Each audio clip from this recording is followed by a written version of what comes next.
போட்டியிடட்டும். நான் விஜய் ரசிகர் தான். இருந்தாலும் இந்த திமுக தான் வரும். டிஎம்கே ஸ்டாலின். அது மட்டும் இல்லாமல் அவங்க வந்து லேடிஸ்க்கு நிறைய ஹெல்ப் பண்ணியிருக்காங்க. மந்த்லி 1000 ருபீஸ் கார்டில் போட்டுட்ருக்காங்க. அது மட்டும் இல்லாமல் ஃப்ரீ பஸ்ஸஸ் ஃபார் லேடிஸ்.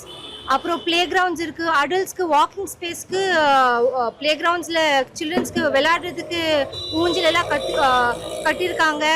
அப்புறம் அது மட்டும் இல்லாமல் ரேஷன் போகிறதுக்கு 1 கிலோமீட்டர் தூரமாக இருக்கும். அது மட்டும் இல்லாமல் அவங்க வந்து பக்கத்துலேயே ரேஷன் ஓப்பன் பண்ணியிருக்காங்க.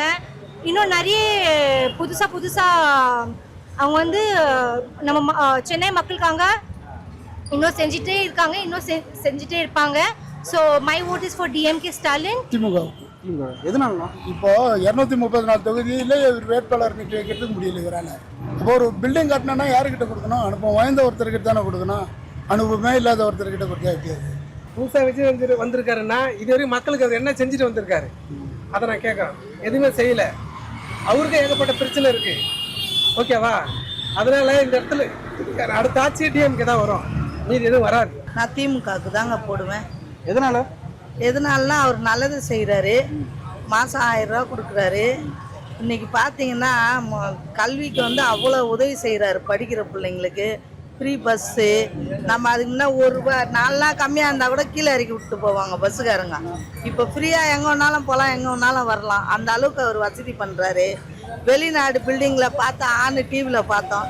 இன்றைக்கி நம்ம ஊரை சுற்றி அவ்வளோ பிரிச்சிங்க, அவ்வளோ அழகான பூங்கா, பார்க்கு, பிள்ளைங்க படிக்கிற வசதி, பஸ் வசதி எல்லாருக்கும் நல்லது செய்கிறாரு. அவர் ஆட்சி தானே வரணும். நம்மளுக்கு மு.க. ஸ்டாலின் தான் ஆதரவு.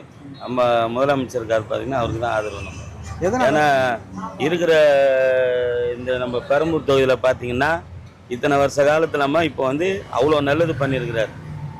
அதை வந்து நம்ம விலாவரியாக சொல்லணும்னா நிறையா இருக்குது. அதை சொல்லணுன்னா நாங்கள் சொல்கிறோம். அதை பற்றி ஒன்றும் இதுவும் இல்லை. ஆக மொத்தம் பார்த்தீங்கன்னா அவரோட ஆட்சி தான் நல்லாயிருக்கும். விஜய் என்னங்க இப்போ வராரு, அவர் என்ன நல்லது செஞ்சிருக்காரு முதல்ல அதை சொல்லுங்க. அப்புறம் அவர் நின்று ஜெயிக்க சொல்லுங்க. அதில் ஒன்றும் தப்பு இல்லை. எல்லாரும் அரசியலுக்கு வரணும், தப்பு இல்லை. இது வரைக்கும் அவர் வந்து மக்களுக்கு என்ன செஞ்சிருக்கிறார். இப்போ வந்து அவர் நிற்கட்டும். நம்ம வேணான்னு சொல்ல, பொதுவான கருத்து எல்லாரும் வரலாம், எல்லாம் போகலாம். அவர் இதுவரையிலும் இந்த தொகுதிக்கு என்ன செஞ்சிருக்கிறாரு, என்ன பண்ணிருக்காரு, நிற்கிறாரு வந்து. அதுதான் நம்ம முதல்ல கேட்கணும். இது இவங்க பார்த்தீங்கன்னாக்கா தொன்று வராங்க, நல்லா ஆட்சி நடத்துகிறாங்க. இதில் என்ன ஒன்றும் தப்பு இல்லையா? அவரே நல்லா இருக்குது, ஒன்றும் பிரச்சனை.